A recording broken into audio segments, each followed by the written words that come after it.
The Pizzaverse Mob Safety Council. Because apparently somebody had to explain this. Ladies and gentlemen, do you enjoy late dinners? Nightclubs? Cadillac rides? Accepting favors from wealthy older gentlemen named Tony, who have 3 nicknames, 6 aliases, and an unresolved disagreement with the current administration of organized crime? Then you may be suffering from Advanced Passenger Seat Syndrome, TM. Symptoms include saying things like, "He's always been nice to me. I'm sure nobody wants to kill him tonight. It's just a ride home. What could possibly happen? And why does this restaurant have more bodyguards than waiters?" Well, don't worry. Here at the Pizzaverse Mob Safety Council, we teach ordinary citizens how to identify dangerous situations before they accidentally become Exhibit A.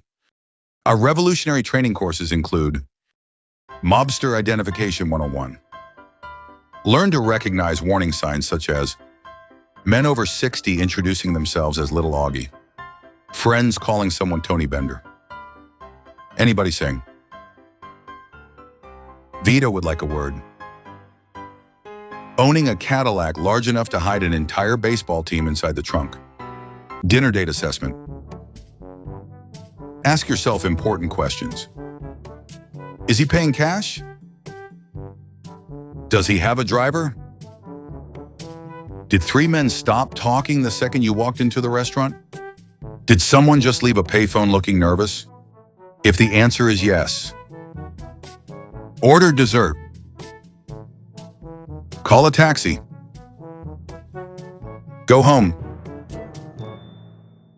The ride home decision tree. Question 1. Did your dinner companion recently insult the most powerful gangster in America? If yes, do not get in the car. Question 2. Does he have millions invested in illegal gambling? If yes, do not get in the car. Question 3. Did someone whisper? Frank Costello says leave town immediately. If yes, move to Canada. Immediately.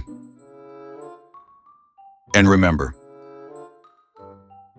at the Pizzaverse Mob Safety Council, we believe everyone deserves to make it home safely, even beauty queens, even comedians, even former gamblers, even guys named Tony. Well,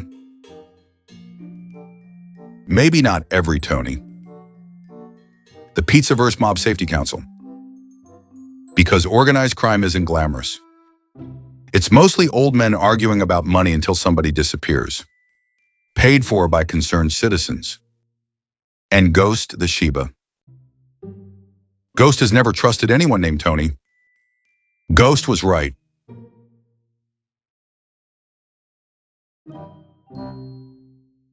Stay tuned. Our feature presentation. Janice Drake, the beauty queen who died in a mob war. Will begin shortly. Disclaimer. The following documentary is intended for educational, historical, organized crime analytical, and spiritually exhausting purposes only. This program discusses real murders, mafia politics, gambling empires, beauty queens, nightclub comics, old men named Tony, and enough betrayal to make a season of reality television look emotionally mature. Pizzaverse Studios does not endorse organized crime, witness elimination, passenger seat executions, hiding gunmen in Cadillacs, or accepting rides home from 60-year-old millionaires currently losing internal mafia elections.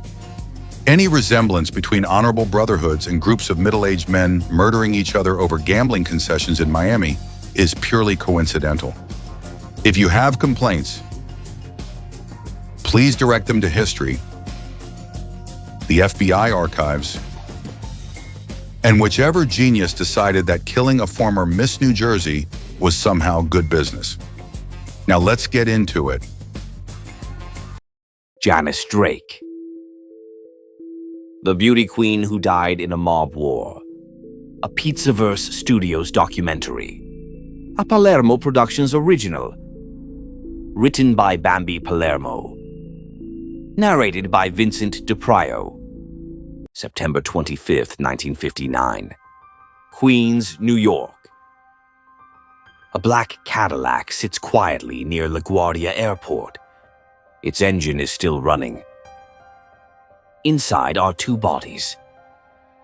One belongs to Anthony Little Augie Carfano, a wealthy old-school mobster aligned with Frank Costello.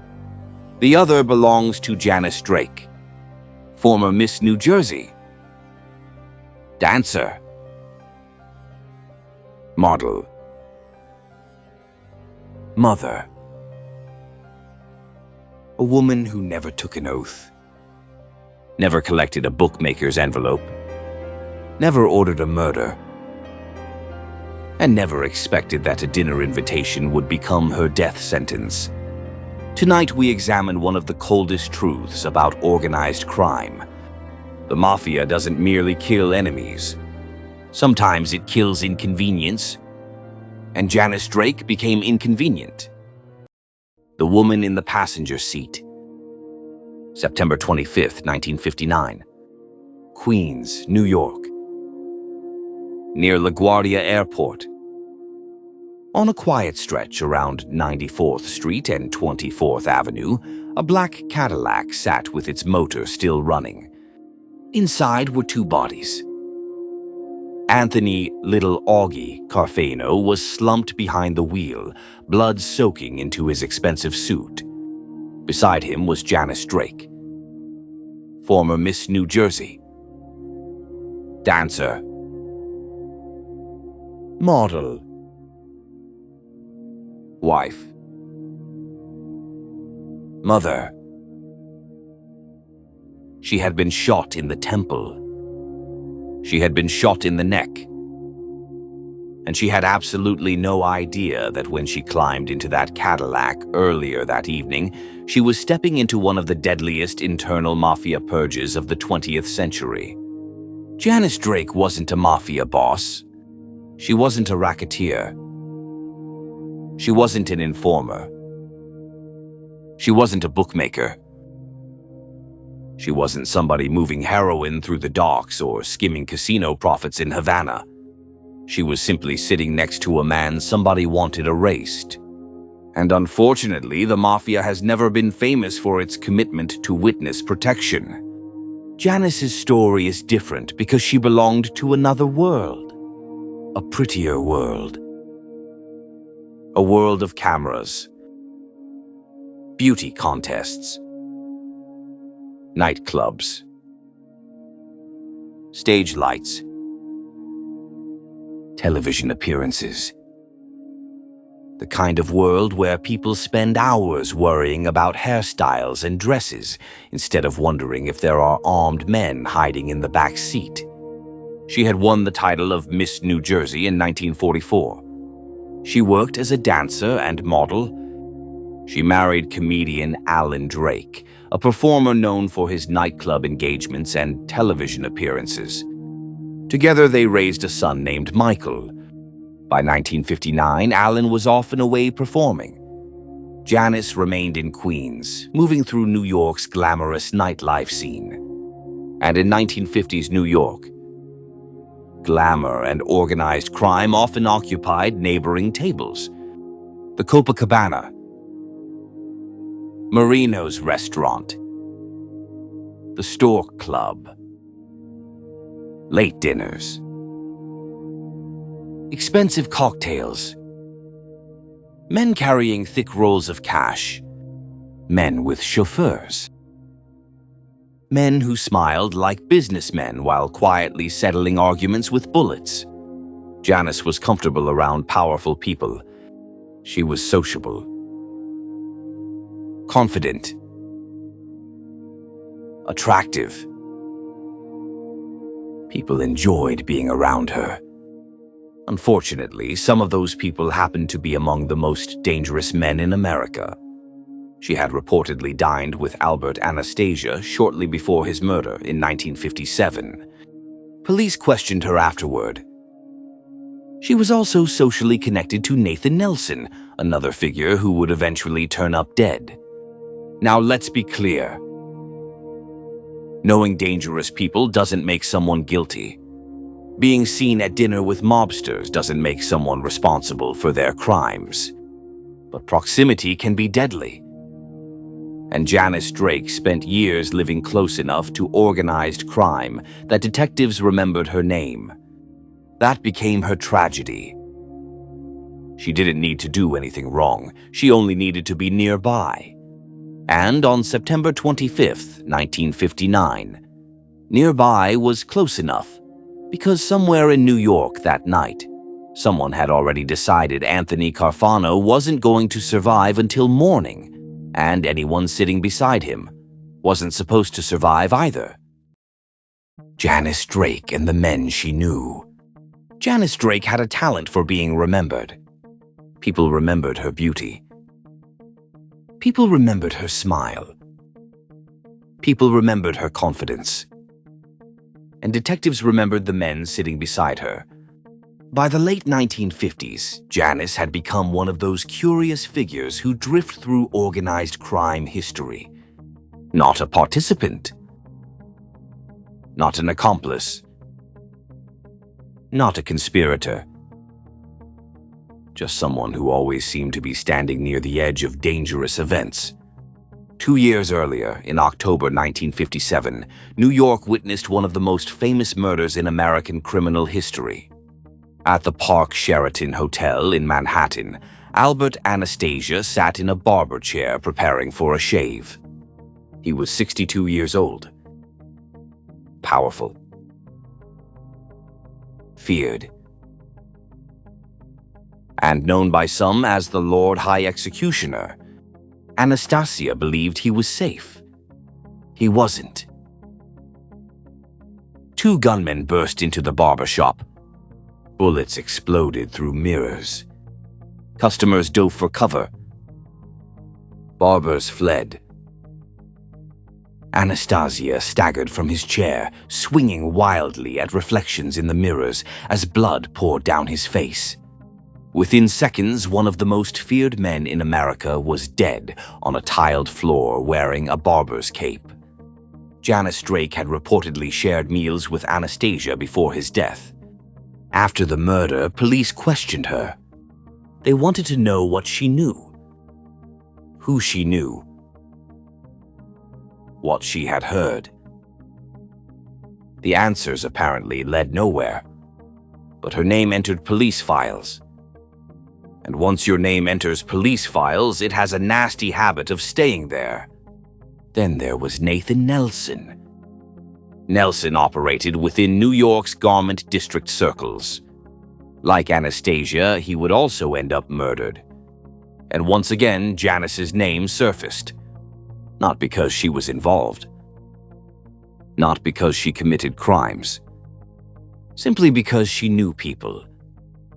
And in organized crime investigations, knowing people can sometimes be enough to make detectives suspicious. It is easy to look backward and assume Janice understood the danger. Maybe she did. Maybe she didn't.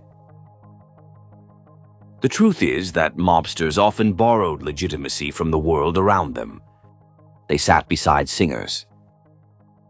They funded nightclubs. They courted beauty queens. They tipped waiters generously. They bought flowers. They laughed loudly. They acted charming. For many people, they simply looked successful, until somebody disappeared. Until someone was found in a trunk, until a barber chair became a crime scene, or until a woman accepted a ride home and unknowingly stepped into a rolling execution chamber. Janice Drake never became famous for her accomplishments. History remembered her because of where she died. And perhaps that's the saddest part. She spent years building a life, winning contests, performing, marrying, raising a son, trying to enjoy New York's glittering nightlife. Yet history reduced her to a headline: Beauty Queen found slain with gangster. A symbol. A curiosity. A footnote. But Janice Drake wasn't a footnote. She was a person. And before we can understand why she died, we have to understand the man sitting behind the wheel. A man who had survived gang wars, political betrayals, bootlegging, prohibition, and decades of mafia upheaval. A man everyone called Little Augie. Little Augie Carfano.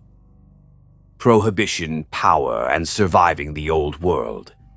Anthony Carfano had already lived several criminal lifetimes before Janice Drake was even old enough to enter a beauty contest. By 1959, he was in his early 60s. Some sources place him at 61, others at 63. The disagreement almost feels appropriate. Men like Carfano rarely left behind clean records. They lived behind nicknames, aliases,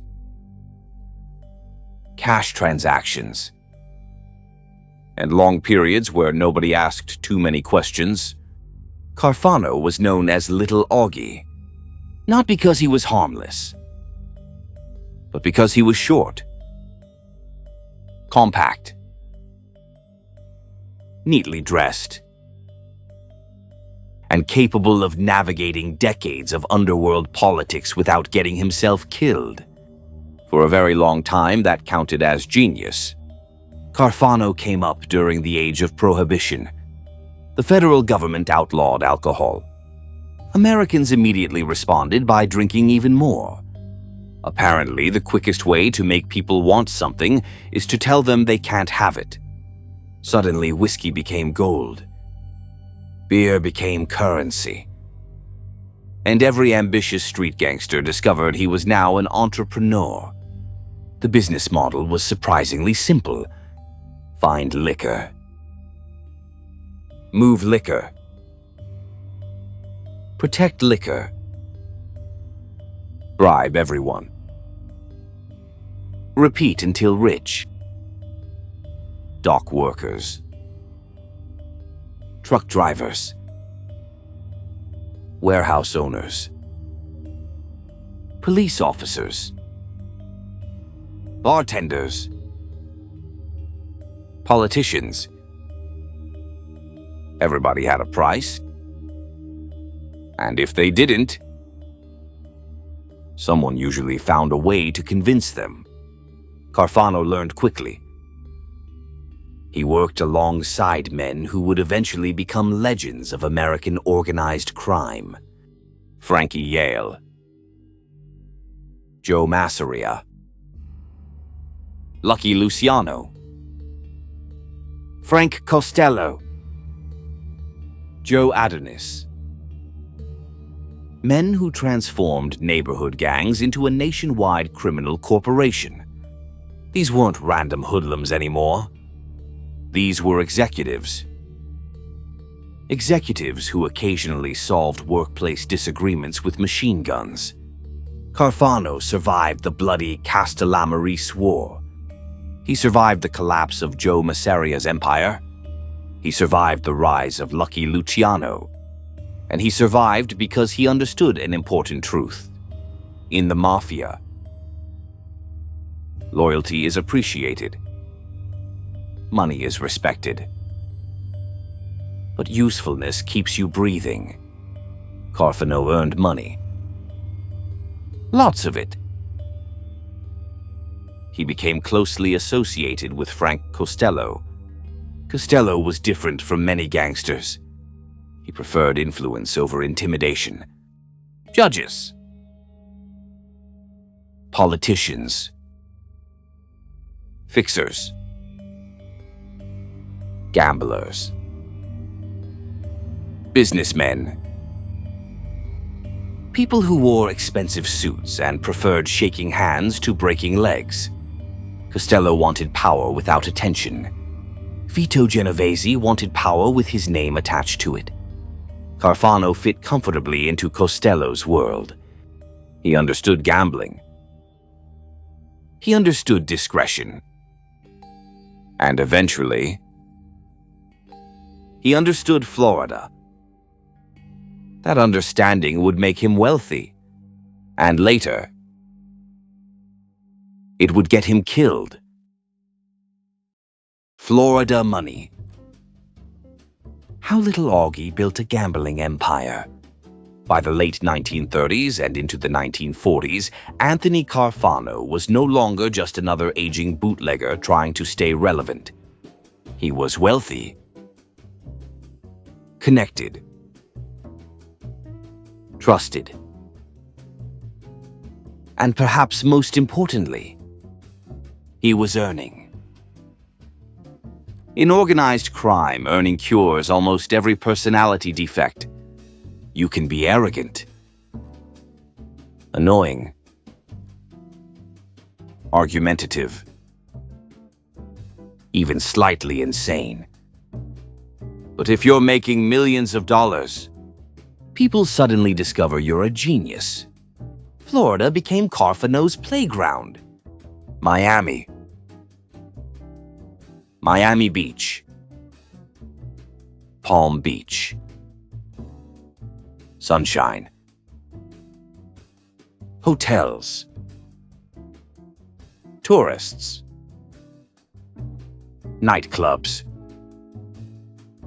and enough money flowing through the state to make accountants develop heart palpitations.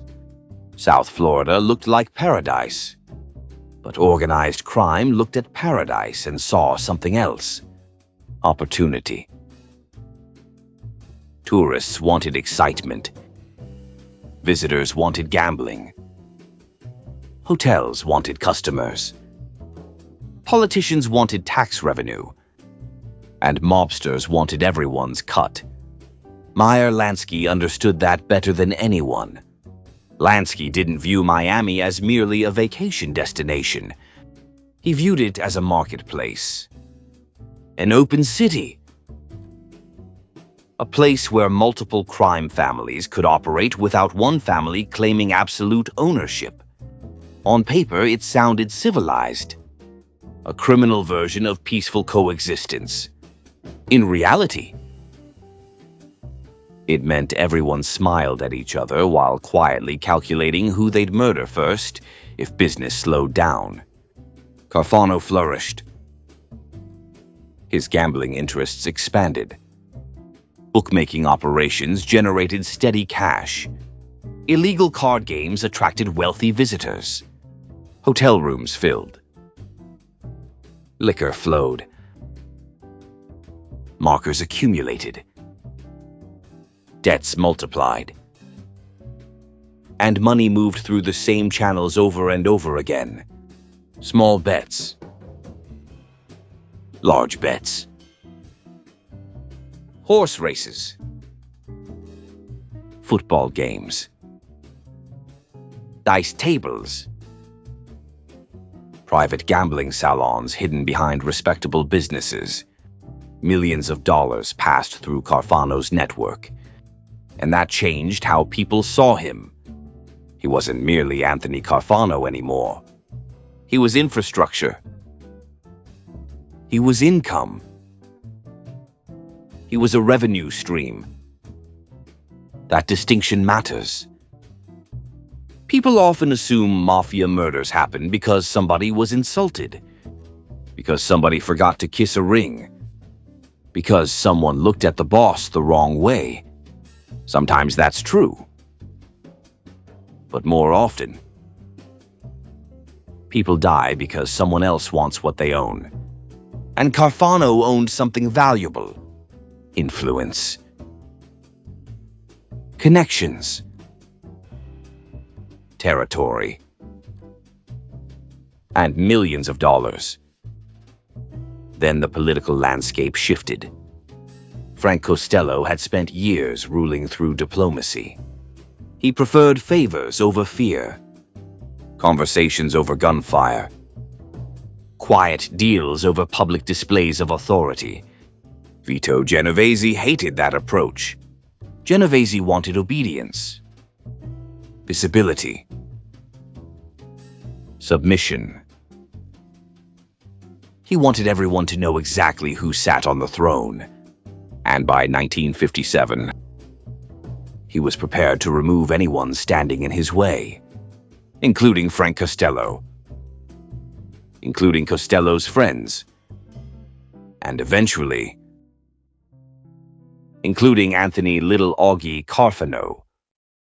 Vito Genovese takes the throne. Costello falls and Little Augie becomes a target. By 1957, the underworld was changing. For years, Frank Costello had ruled through influence. He cultivated judges, politicians, union leaders, fixers,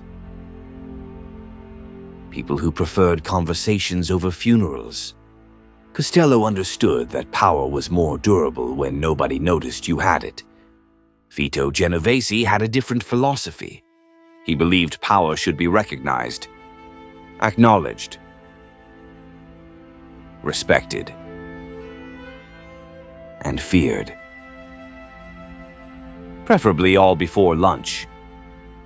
Genovese had spent years waiting for his opportunity. He had returned from Italy, survived political storms, watched rivals rise and fall, and now he wanted what Costello possessed: everything. On May 6, 1957, Frank Costello returned to his apartment building at 115 Central Park West. It was early evening. He entered the lobby. A man stepped from the shadows. The gunman was widely identified as Vincent the Chin Gigante. He raised a pistol, pulled the trigger. At the last possible second, Costello turned his head. The bullet grazed his scalp. A fraction of an inch changed mafia history. Costello survived. Barely. The message, however, was impossible to misunderstand. Retire. Disappear. Or die. Costello chose retirement. He stepped aside. Officially. Unofficially. People still sought his advice. People still respected him. People still remembered who had helped make them rich. And that was a problem. Because Anthony Carfano was one of those people. Carfano had prospered under Costello. He had earned millions. Built gambling interests in Florida. Maintained old loyalties. And according to numerous accounts, he wasn't particularly enthusiastic about pretending Vito Genovese had suddenly become the greatest leader since sliced bread. Some reports suggest Carfano ignored meetings. Others claim he openly insulted Genovese. Some historians believe his gambling interests threatened powerful figures connected to Genovese and his allies. Nobody agrees on the exact reason. Everybody agrees on the result. Little Augie became expendable. And that's the dirty, secret, organized crime rarely advertises. They call it brotherhood. They kiss cheeks, exchange hugs, call one another compare. talk endlessly about honor. Then leadership changes. And suddenly, yesterday's friend becomes today's security concern. Loyalty becomes suspicion. Friendship becomes evidence. Success becomes a liability. And money becomes a motive. Carfano had survived Prohibition. Joe Masseria. Lucky Luciano. The Castellamarese War. Decades of shifting alliances. But by 1959, he had developed 3 fatal conditions. He was wealthy. He was independent. And he belonged to the wrong administration. Unfortunately for little Augie, there is no retirement package in organized crime. Only memorial services. And sometimes, not even a body. Dinner at Marino's. The Last Supper of little Augie Carfano. By September 1959, Anthony Little Augie Carfano was living on borrowed time. He just didn't know it. Or maybe he did. Mobsters often understand when the weather is changing. They notice who stops returning calls, who suddenly seems nervous, who avoids eye contact, who leaves a restaurant 5 minutes earlier than usual, and who suddenly becomes very interested in discussing Florida business. Carfano had spent decades surviving political earthquakes. But surviving isn't the same thing as adapting. And Vito Genovese wasn't interested in adapting. He wanted obedience. Absolute obedience. The kind where grown men nod enthusiastically while privately wondering if they're next. On the evening of September 25th, 1959, Carfano moved through Manhattan's nightlife. Reports place him earlier that evening at the famous Copacabana nightclub. The Copa was more than entertainment. It was a crossroads. Comedians. Singers. Athletes. Broadway personalities. Movie stars. Politicians. Bookmakers. Loan sharks. And enough mobsters to start a small convention. Everyone occupied the same room. Everyone laughed. Everyone drank. Everyone pretended they weren't secretly measuring one another. Later that night, Carfano arrived at Marino's restaurant. Marino's was one of those places where people came for dinner and occasionally left with federal indictments. Or worse. The restaurant was familiar territory. Comfortable. Predictable. Safe. At least it appeared safe. Because mob murders rarely begin with screaming. They begin with trust. Trust that the person inviting you to dinner means no harm. Trust that old friendships still matter. Trust that years of loyalty count for something. Unfortunately, trust is usually the first thing murdered in organized crime. Anthony Tony Bender. Strollo is frequently mentioned in accounts surrounding Carfano's final evening. Strollo wasn't some neighborhood thug. He was a respected Genovese captain. Capable. Intelligent.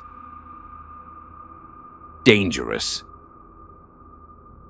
The sort of man who could smile warmly while mentally calculating where to bury you. Whether Strollo personally invited Carfano or simply helped arrange the circumstances remains disputed. What isn't disputed is this. People loyal to Genovese knew where Carfano would be. They knew who he would meet. They knew what he drove. and they knew he wouldn't suspect familiar faces. That night, Janice Drake was also moving through that social circle. She looked every bit the glamorous former beauty queen. One account describes her wearing a stone marten stole. Elegant. Fashionable. Completely unaware, she was only a few hours away from becoming a headline. Her husband, comedian Alan Drake, was away fulfilling a nightclub engagement. Her young son Michael was waiting at home in Queens, and Anthony Carfano offered her a ride. Think about that. No threats. No masked gunmen. No ominous music. No warning from the heavens. Just an older gentleman offering a woman a ride home after dinner. It sounds ordinary. It sounds polite. It sounds almost charming. And that's what makes organized crime so deceptive. It borrows the appearance of normal life, until suddenly, normal life disappears. Some accounts claim Carfano received a phone call during the evening. After the call, witnesses recalled him saying he had urgent business to attend to. Was it a warning? Was it Frank Costello trying to save an old friend? Was it part of the trap itself? Nobody knows. There was no confession. No courtroom testimony. No surviving witness. Only theories. Rumors. And 2 bodies waiting in a Cadillac. Carfano finished dinner. Janice accepted the ride.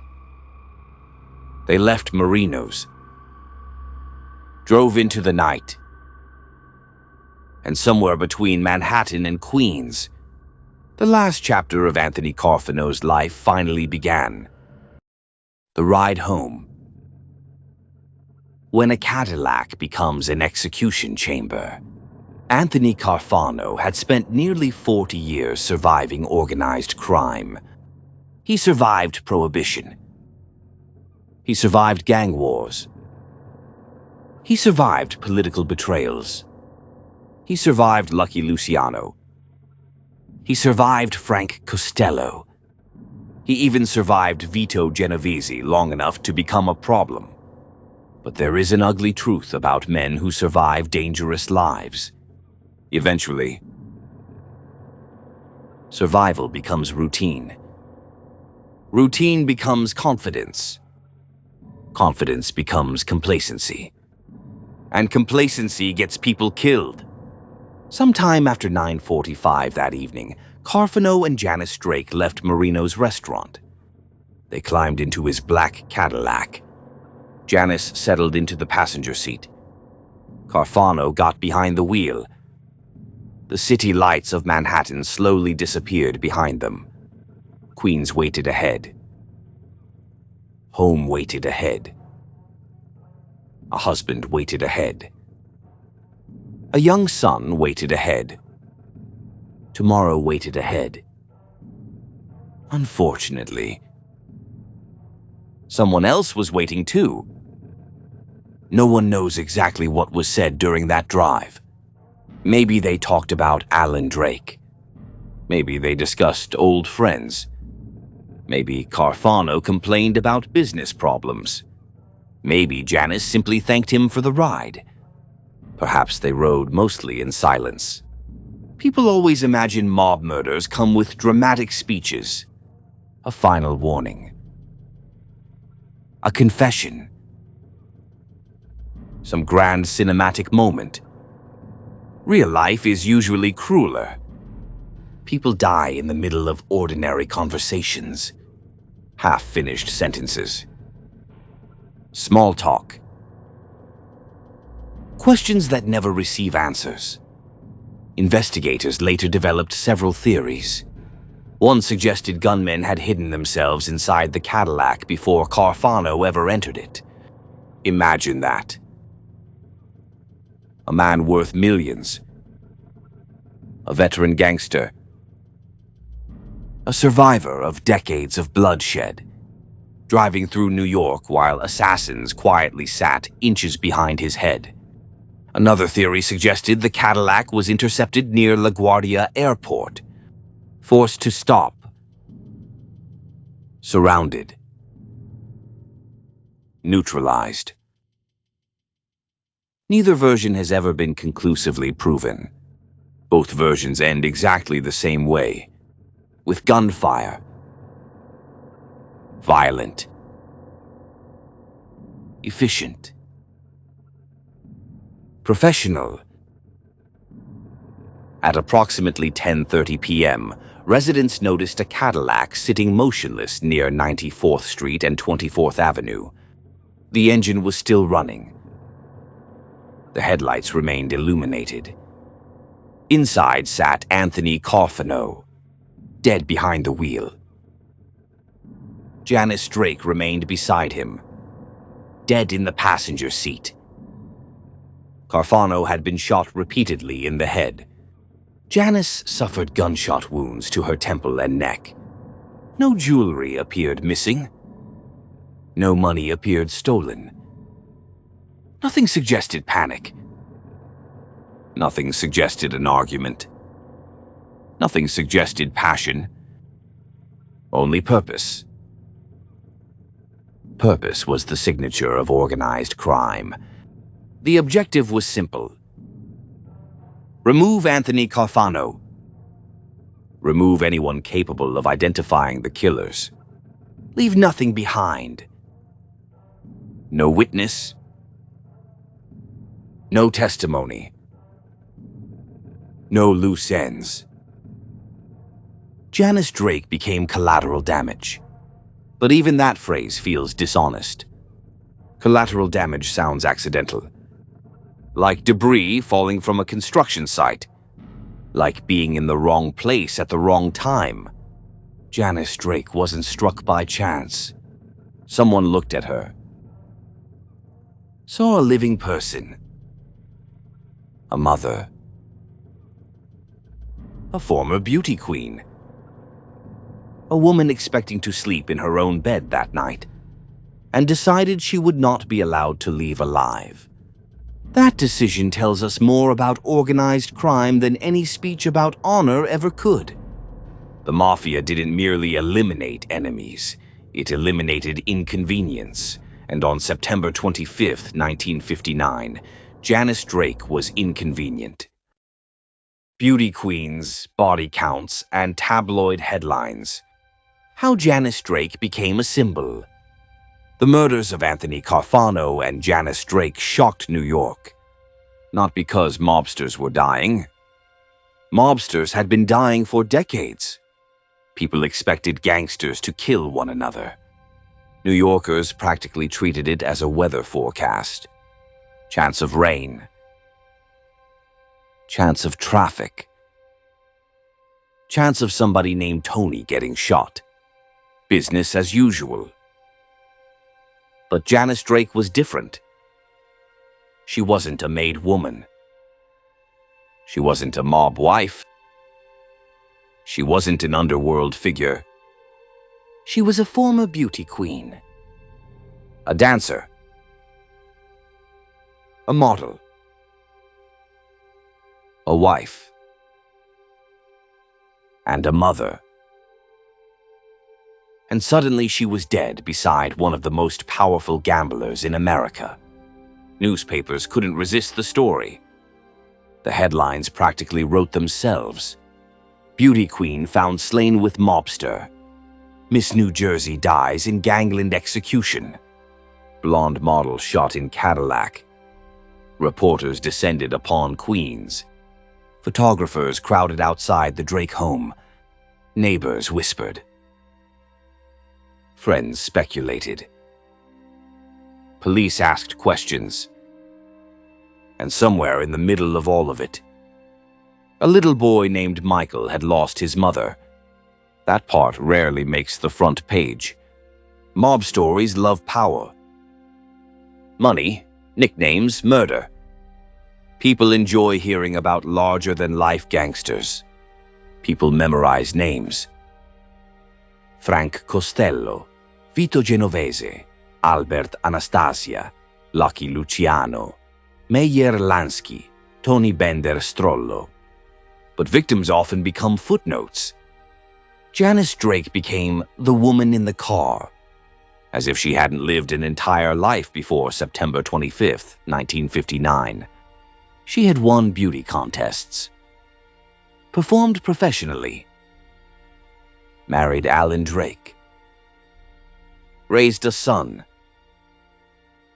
built friendships, celebrated birthdays, laughed, dreamed, planned vacations, worried about ordinary things. And then history compressed all of that into a single image. A blonde woman in a black Cadillac, dead beside a gangster. That transformation is one of organized crime's ugliest side effects. It steals identities. A gangster becomes a legend. A victim becomes scenery. And yet Janice Drake's death exposed something the mafia preferred people ignore. Its violence doesn't remain contained. It doesn't stay inside smoky social clubs. It doesn't politely restrict itself to men who took oaths. Violence leaks. It reaches girlfriends, wives, children, waiters, drivers, neighbors, witnesses. Anyone unfortunate enough to stand too close when old debts finally come due. The mafia likes to tell itself a comforting story, that it only kills its own. History disagrees. History says otherwise. History says Janice Drake got dressed for dinner. History says she accepted a ride home. History says she trusted the wrong man on the wrong night. And history says she never made it back to her son. That is not honor. That is not tradition. That is not brotherhood. That is fear. And fear has always been the real currency of organized crime. Vito's victory. Prison cells, disappearing captains, and the price of power. For a brief moment. Vito Genovese won. Frank Costello had stepped aside. Albert Anastasia was dead. Anthony Carfano was dead. Old loyalties were fading. The throne belonged to Genovese. At least that was the plan. The problem with ruling through fear is that fear never stays loyal. Fear spreads. Fear mutates. Fear eventually starts looking back at the man who created it. Genovese spent years eliminating rivals. He removed obstacles. He consolidated power. He demanded obedience. And for a little while, it worked. Then the government arrived. In 1959, the same year Anthony Carfano died in Queens, Genovese was convicted on federal narcotics charges. He received a 15-year prison sentence. Some law enforcement officials later believed the case may have been encouraged by rival gangsters eager to see him removed. Others dismissed that theory. Nobody agrees completely, but everyone agrees on the outcome. The man who wanted to rule the American mafia spent the next decade staring at prison walls. It was a remarkably disappointing reward for multiple murders, endless scheming, and years of political maneuvering. Apparently, becoming boss of bosses comes with terrible retirement benefits. Then there was Anthony "Tony" Bender Strollo, one of Genovese's most trusted captains. It reaches girlfriends, wives, children, waiters, drivers, neighbors, witnesses. Anyone unfortunate enough to stand too close when old debts finally come due. The mafia likes to tell itself a comforting story, that it only kills its own. History disagrees. History says otherwise. History says Janice Drake got dressed for dinner. History says she accepted a ride home. History says she trusted the wrong man on the wrong night. And history says she never made it back to her son. That is not honor. That is not tradition. That is not brotherhood. That is fear. And fear has always been the real currency of organized crime. Joe Masseria, Lucky Luciano, Frank Costello, the Commission, the Castellammarise War, political betrayals, federal investigations, and dozens of men who never lived long enough to collect Social Security. Yet none of that mattered. Because organized crime doesn't reward longevity. It rewards usefulness. And usefulness expires. Carfano became obsolete. Genovese became imprisoned. Tony Bender became missing. The throne changed hands. The money moved elsewhere. The restaurants remained open. And the cemeteries gained new customers. That is the pattern. The mafia teaches men that violence solves fear. History teaches something different. Violence only creates more fear. And eventually, everyone starts looking over their shoulder. The woman they forgot. There is something mob stories do exceptionally well. They remember gangsters. They remember nicknames. They remember bosses. They remember who ordered murders, who attended meetings, who controlled unions, who skimmed casinos, who shook hands with politicians, and who betrayed whom. But they often forget the people left standing at gravesides. Janice Drake became one of those forgotten people. Not because her death wasn't shocking. It was. Not because newspapers ignored her. They didn't. But because organized crime has a habit of turning victims into scenery. Anthony Carfano became another fallen gangster. Vito Genovese became another ambitious boss. Tony Bender Strollo became another disappearing mobster. Janice Drake became the woman in the passenger seat. As though she hadn't existed before September 25th, 1959. As though she hadn't won beauty contests, performed on stage, married,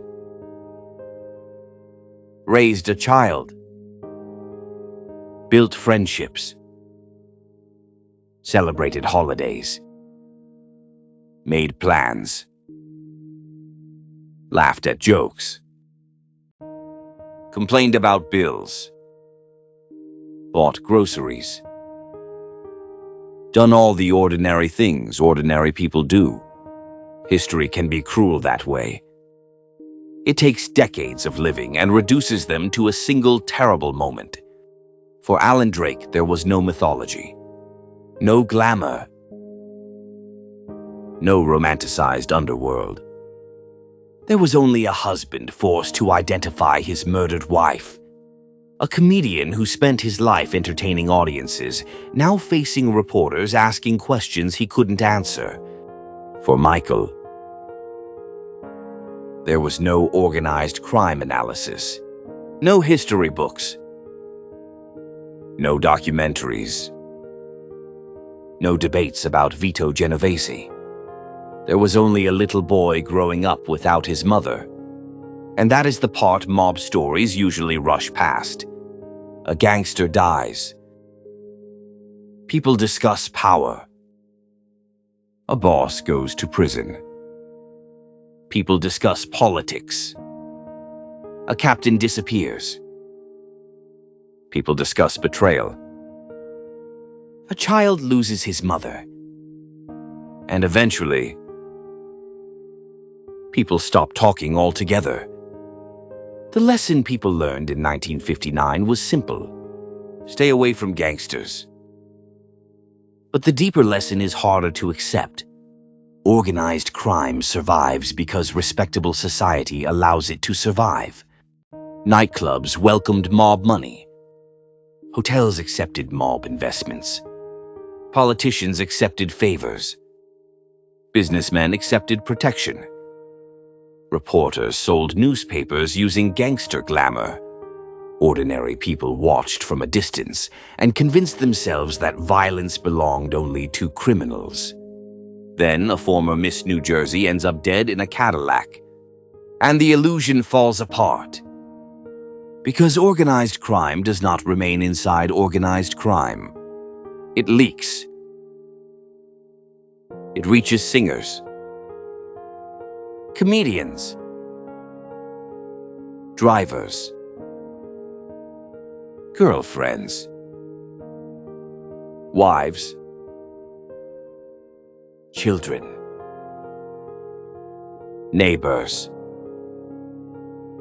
witnesses, anyone unfortunate enough to be nearby when old debts finally come due. The mafia likes to claim it only kills its own. History says otherwise. History says Janice Drake simply wanted to go home. History says she trusted someone she believed was being kind. History says she climbed into a Cadillac. And history says she never got out. Anthony Carfano spent decades living by mafia rules. He profited from them. He survived because of them. Eventually, he died because of them. Janice Drake never agreed to those rules. She never benefited from them. She never participated in them. Yet she paid the same price. And perhaps that is the ugliest truth hidden beneath all the expensive suits. The champagne.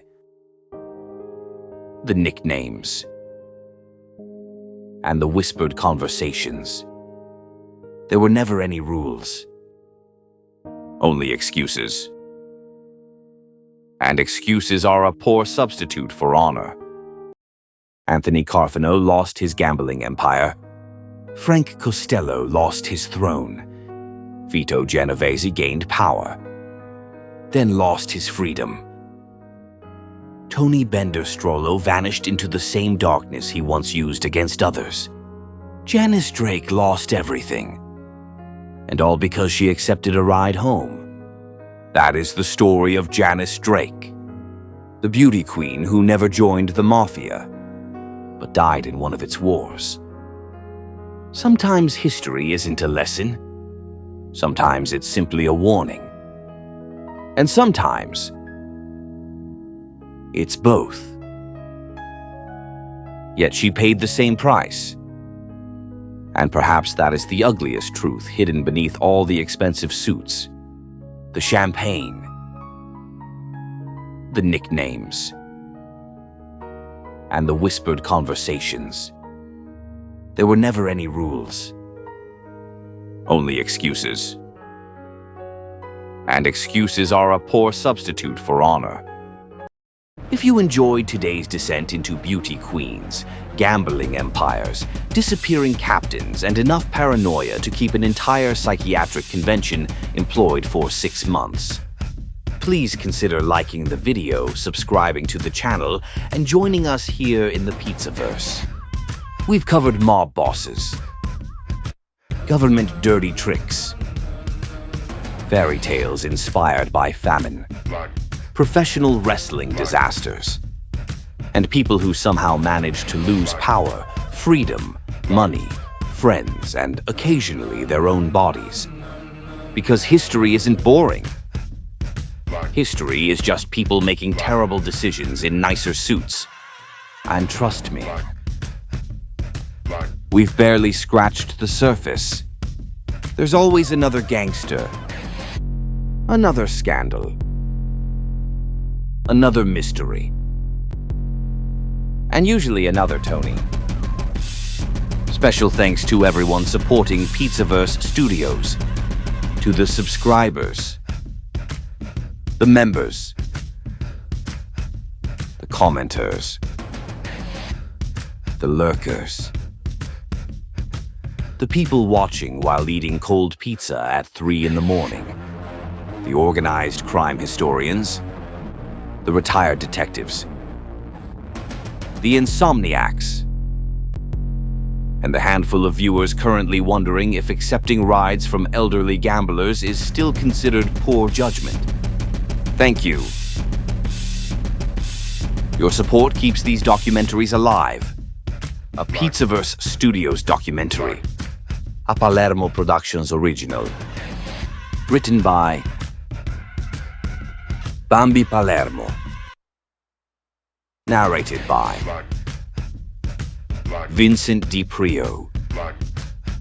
Research assistance, public records, historical newspapers, court documents, FBI files, books nobody returned to the library, special consultant, Ghost, the Shiva, Director of Homeland Barcurity.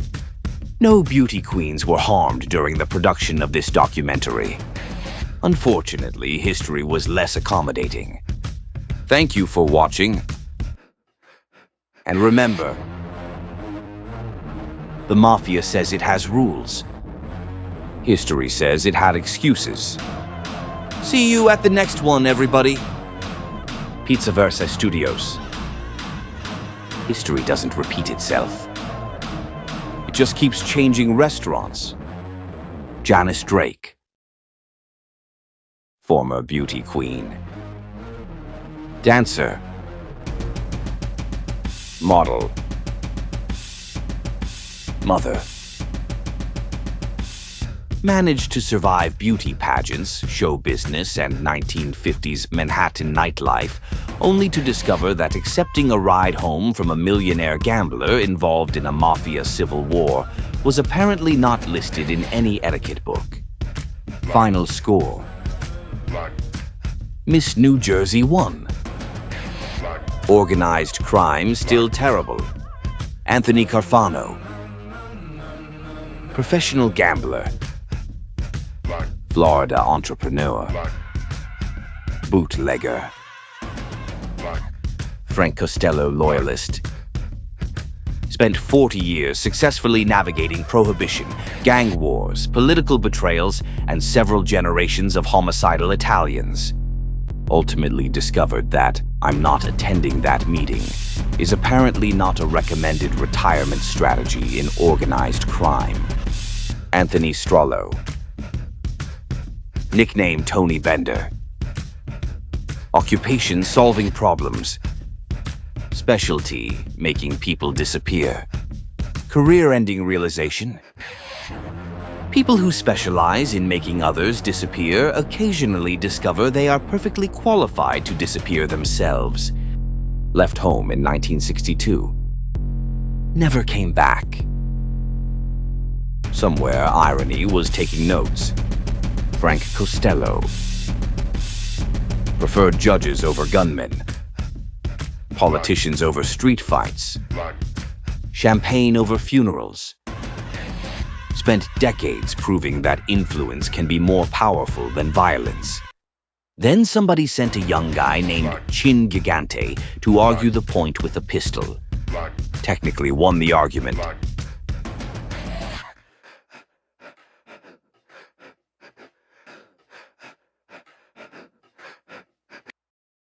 Today's modern digital wasteland.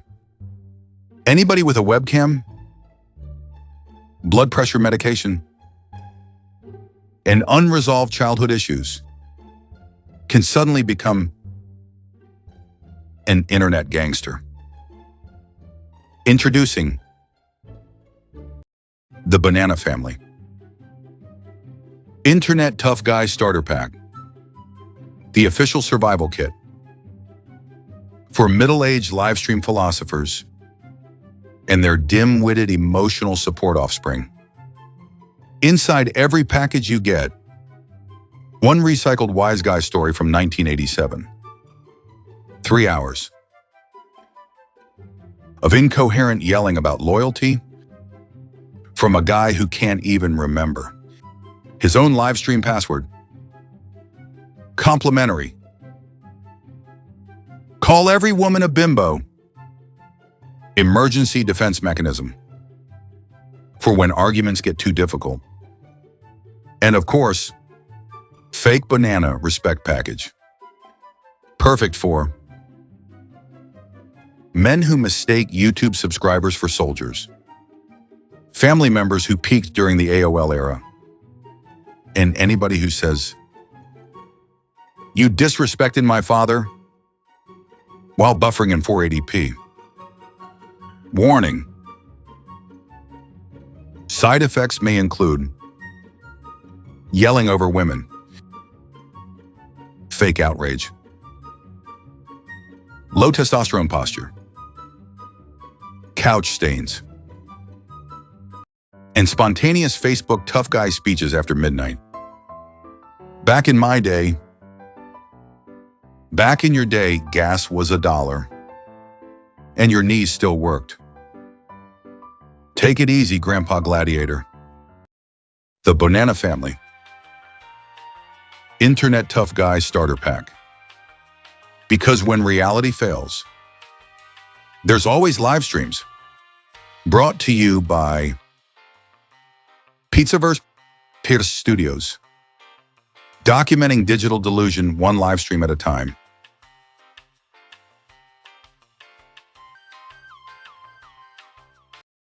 And I go into that ground. I won't go quietly. I'm bringing my crown. When I go into that ground, oh, they gotta bury me face down. From the rubble, what do I see? There's a whole damn army thinking that they're gonna harm me, saying that I'll never get free. Oh, I got troubles, they won't let me be. But I won't get tired, set the town on fire till my troubles got trouble with me. Thinking that they've won, it's only just begun. When I go into that ground, I won't go quietly. I'm bringing my crown. And when I go into that ground, oh, they gotta bury me face down.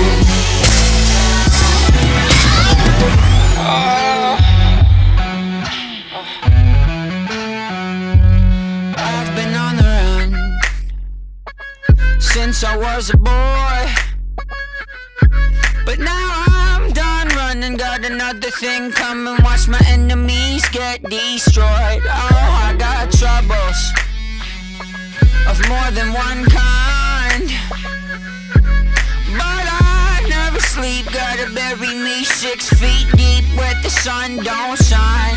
Thinking that they've won, it's only just begun. When I go into that ground, I won't go quietly. I'm bringing my crown. And when I go into that ground,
me face down.